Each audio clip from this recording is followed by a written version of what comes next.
Bom dia, turma. Hoje nós vamos começar a parte final da disciplina e nós vamos estudar a figura da...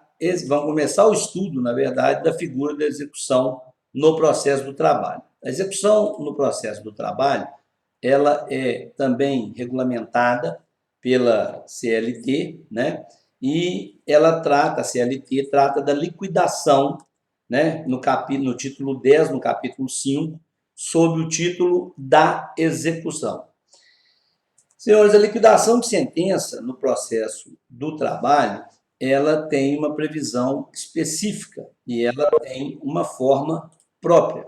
Então, vejam os senhores que quando a gente vai falar sobre a execução trabalhista e em razão da própria natureza, né, das parcelas trabalhistas, porque são parcelas que têm uma ligação direta com a questão de valor, né? As parcelas do trabalho, regra geral, todas elas que são deferidas no processo trabalhista, elas têm uma expressão financeira, né? Uma expressão monetária. É óbvio que a gente também tem obrigações de fazer, obrigações de não fazer, obrigação de entregar coisa, como, por exemplo, uma assinatura na carteira, né? Uma retificação na carteira de trabalho, uma entrega de guia, por exemplo, uma guia para levantamento no seguro-desemprego, ou de um depósito de fundo de garantia, enfim. São parcelas típicas, né, do direito material do trabalho.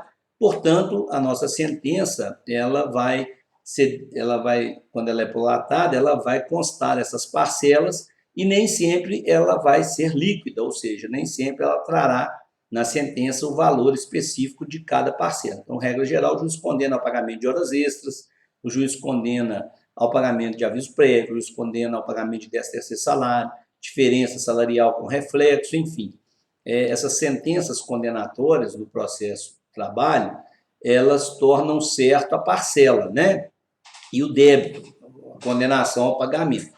Mas o quantum debeatur, né? Quanto é devido, qual é o valor desse débito, será objeto do que a gente chama da fase de liquidação. Então, vejam os senhores que no processo do trabalho, toda vez que a gente tem uma sentença proferida e, obviamente, há o trânsito em julgado, ou seja, aquela decisão ela passa em julgado, não é possível mais dela interpor recurso, aí nós teremos a figura da execução. Cumprimento de sentença, execução, para nós, tudo a mesma coisa, né? O processo de trabalho, ele não faz essa diferença específica, não. Mas vamos lá. Então, vejam, senhores, que passado em julgada a sentença, inicia-se a fase de execução. E quando a gente fala que é transitado em julgado, nós temos que lembrar da figura dos acordos, né? Os acordos, eles fazem coisa julgada assim que são homologados. Então, quando não é cumprido um acordo, ele é homologado, há coisa em julgado, né? E aí, se o acordo não for cumprido, ele também será objeto de execução. Antes da reforma trabalhista, a execução se iniciava automaticamente no processo do trabalho. Após a reforma trabalhista, isso sofreu uma alteração. Hoje, a Justiça do Trabalho ela executa de ofício as contribuições sociais, aquelas, né, da Previdência, aquelas previstas na Constituição Federal, no artigo 195, na linha A, inciso 1, inciso 2, do artigo 195 da Constituição Federal. Lembrando aos senhores que, sobretudo, as questões das contribuições previdenciárias, elas serão executadas sempre, no processo de trabalho, sempre que decorrerem de parcelas que forem objeto de condenação de deferimento da Justiça do Trabalho. A Justiça do Trabalho ela não vai executar INSS regular, aquele pago mensalmente, ela vai executar os valores da contribuição previdenciária, do INSS, que sejam decorrentes da sentença. Então, se o juiz condena ao pagamento, por exemplo, de hora extra é parcela salarial tem incidência previdenciária, haverá INSS. Se a empresa não quitar espontaneamente, esse INSS decorrente da hora extra, que foi objeto de condenação da Justiça do Trabalho, será, obviamente, executado pela própria Justiça do Trabalho. Essas execuções, com relação a custas, com relação a pagamento de despesa processual, com relação à contribuição social, essas serão executadas de ofício. As demais, não mais, né? Agora, com a reforma trabalhista, a execução ela é promovida pelas partes. Então, antes, quando o processo acabava, automaticamente transitado em julgado, ou não cumprido o acordo, transitado em julgado a decisão, o juiz de ofício encaminhava o processo para a fase de liquidação, determinava que as partes apresentassem cálculos, né, para que se iniciasse a execução. Hoje, desde a Lei 13.467 de 2017, que a gente conhece por reforma trabalhista, né? Desde a reforma trabalhista, então, a execução ela tem que ser requerida e promovida pelas partes. O juiz trabalhista, ele apenas vai fazer de ofício a execução daquelas parcelas referentes às contribuições sociais, ou ainda, no caso das partes não estiverem representadas por advogado. Se for jus postulante, o juiz determina que o processo siga para execução. Caso contrário, se as partes estiverem representadas por advogado, é dever da parte promover a execução.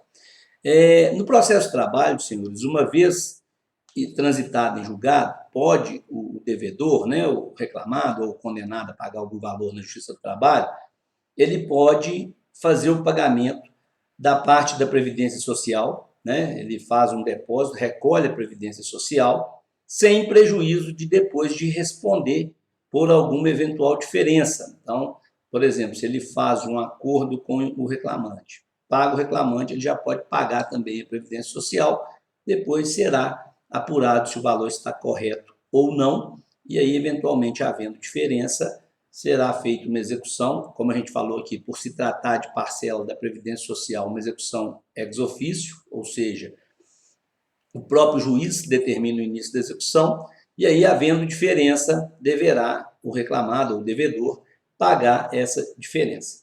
Quando a sentença trabalhista for ilíquida, ou seja, tem-se as parcelas, tem aquilo que foi objeto de condenação, né, pela decisão judicial, mas não traz o valor correspondente. A sentença ela não traz efetivamente o valor das parcelas. Nesse caso, quando for sentença ilíquida, né, aí as partes requerendo a execução, se assistidas por advogados, haverá um despacho um despacho do juiz, ordenando a liquidação da sentença. Essa liquidação ela pode ser feita por cálculo, por arbitramento ou por artigos. É claro que a natureza da liquidação, tal como é no processo civil, e aqui vamos fazer um gancho lá com o processo civil, ela será de acordo com a natureza da parcela. Regra geral, senhores, pela própria característica do direito material do trabalho, as sentenças trabalhistas serão liquidadas por cálculo, é a grande maioria, né? Então, você vai fazer literalmente um cálculo, né? Uma apuração matemática financeira daquelas parcelas que foram deferidas no processo, qual o valor daquelas parcelas, vai calcular reflexo, juro, correção, e vai fazer um cálculo, literalmente, o cálculo de liquidação da sentença, indicando qual é o quantum de beatur, ou qual que é o valor do débito. Quando a gente fala em fase de liquidação, na prática vai funcionar da seguinte forma: requerida a execução, o juiz vai dar um despacho, em regra, ele vai permitir às partes que no prazo de 10 dias apresentem seus cálculos de liquidação. Tem juiz que dá 10 dias para a reclamada e depois 10 dias para o reclamante, da seguinte forma: a reclamada apresenta os cálculos primeiro, porque, em tese, o cálculo tem um custo. Você tem que contratar um profissional, né, um perito, um contador, alguém especializado em fazer cálculo. Então, regra geral, o juiz abre primeiro para a empresa, porque a empresa tem esse custo. Se o reclamante, tendo vista do cálculo da empresa, não concordar, aí ele procede a um novo cálculo, né, ou ele faz a impugnação do cálculo da reclamada, indicando por que ele não concorda com o cálculo. Tem juiz que faz diferente, tem juiz que dá prazo comum. apresentem às partes em 10 dias, prazo comum, os cálculos de liquidação. Cada parte, então, apresenta o seu, né? Fato é que na fase de liquidação não se pode modificar, não se pode inovar o comando que transitou em julgado, ou seja, aquela sentença transitada em julgado, aquele acordo, aquela decisão que transitou em julgado, tem que ser calculado tal como decidido. Não se pode inovar, não se pode modificar, não se pode nem mesmo rediscutir matéria inerente ao processo que foi objeto da sentença, que agora é a sentença que será liquidada, né? A gente chama de sentença liquidanda. Então, eu não posso, na fase de liquidação, fazer nenhuma modificação, nenhuma inovação, nem nenhuma alteração, sequer eu posso discutir a matéria que foi objeto da decisão e que agora será liquidada, ok? É uma limitação por óbvio, né? Em razão da figura da coisa julgada. Quando a gente fala na liquidação trabalhista, é importante observar que essa liquidação trabalhista ela tem que contemplar não só as parcelas do reclamante, as parcelas do direito do trabalho, mas como a gente comentava antes aqui, tem também que abranger, por força da previsão da CLT lá no artigo 879, parágrafo 1º-A, tem também que abranger o cálculo das contribuições previdenciárias devidas. Então, você vai calcular hora extra, você vai calcular 13º, você vai calcular férias, enfim, as parcelas que foram deferidas. E também calculará as contribuições previdenciárias, tanto parte do empregado quanto parte do empregador, né? Como eu disse, as partes serão previamente intimadas. Em regra, o juiz dará 10 dias, né? Em regra, 10 dias. Tem juiz que dá 5 dias, tem juiz que dá 8 dias, mas em regra eles dão 10 dias para fazer o cálculo. As partes fazem os cálculos e apresentam no processo. Quando a conta chega no processo, cálculo reclamante, cálculo da reclamada, o juiz vai abrir prazo para as partes impugnarem. Aí a lei já define o prazo. O prazo será comum de 8 dias, né?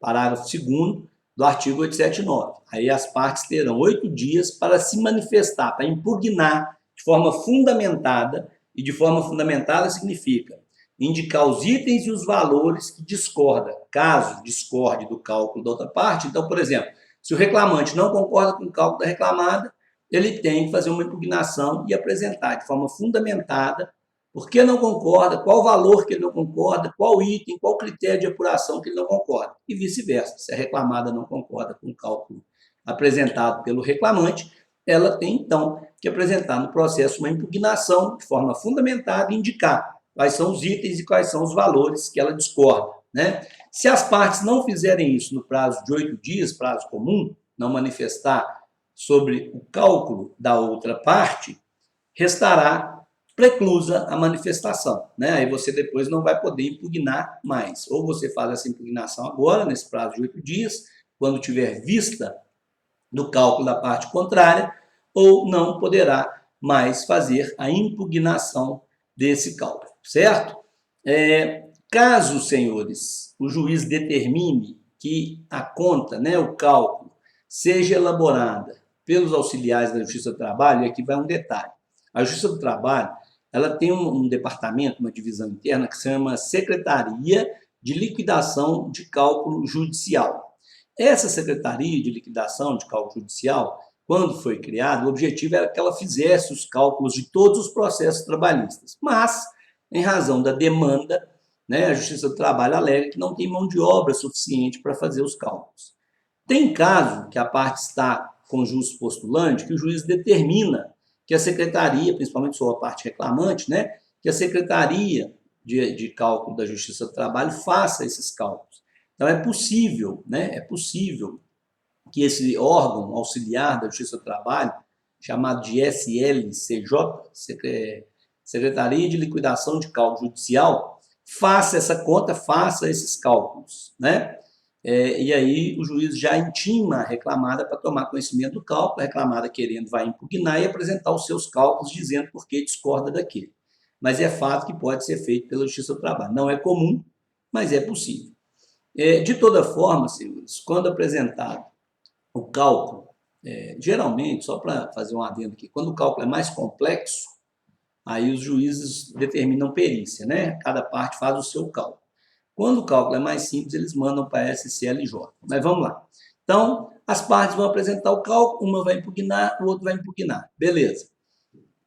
Analisados os dois cálculos, quando eles chegam no processo, e analisadas as duas impugnações, o juiz vai analisar o que é cálculo de um, cálculo do outro, o que é que um impugnou, o que é que o outro impugnou, e aí o juiz vai tomar uma decisão. Ou ele vai homologar um dos cálculos, porque entende que está correto, o cálculo do reclamado está correto, o cálculo do reclamante está correto, e aí se ele homologar, obviamente, é uma decisão, a decisão tem que ser fundamentada. Ele vai fundamentar essa decisão, porque está homologando aquele cálculo, né? Ou, se ele entender que é uma discussão mais complexa, que o cálculo é mais complicado, que não é possível simplesmente analisar o cálculo e olhar qual está certo ou qual está errado, se o juiz não sentir segurança ou não tiver fundamento para decidir isso, o que é que o juiz pode fazer? Ele pode, o artigo 6º, o parágrafo 6º do artigo 879 dá a ele esse poder, ele pode nomear um perito, né?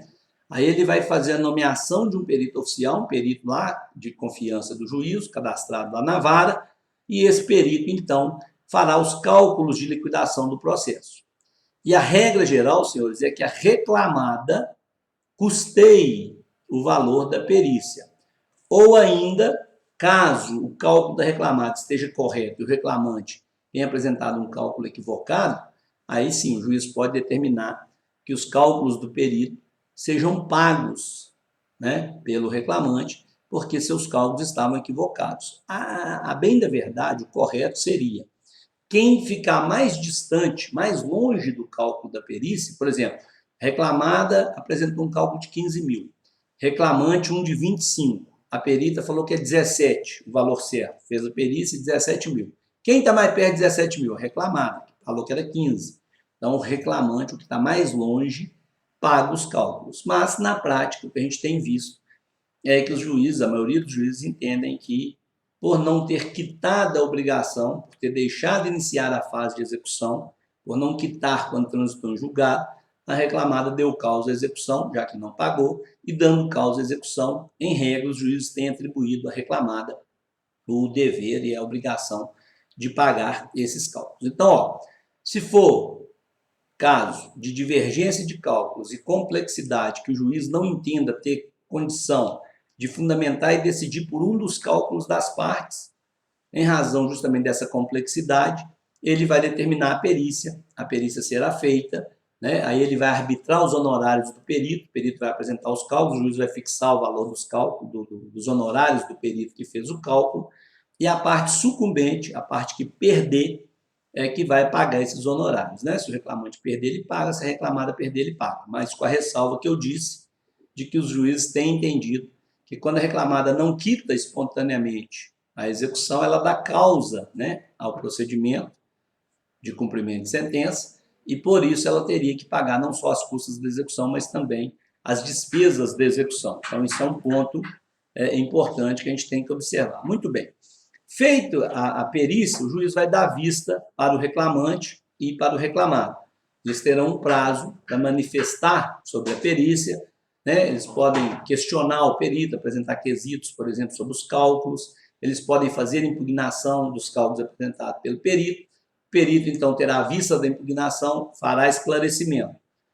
Fim dessa fase de esclarecimento, base de cálculo, critério, pergunta pelas partes, esclarecimento pelos peritos, na hora que isso concluir, o juiz vai, então, homologar o cálculo. Ou ele vai homologar, como eu disse, um dos cálculos das partes, ou da perícia, ele vai homologar o cálculo do perito. Fato é que, homologado o cálculo, né, homologado o cálculo, quando a conta é tornada líquida, quando já se sabe o quantum de beatur, o juiz, então, vai expedir um mandado de citação do executado a fim de que ele pague o valor, né?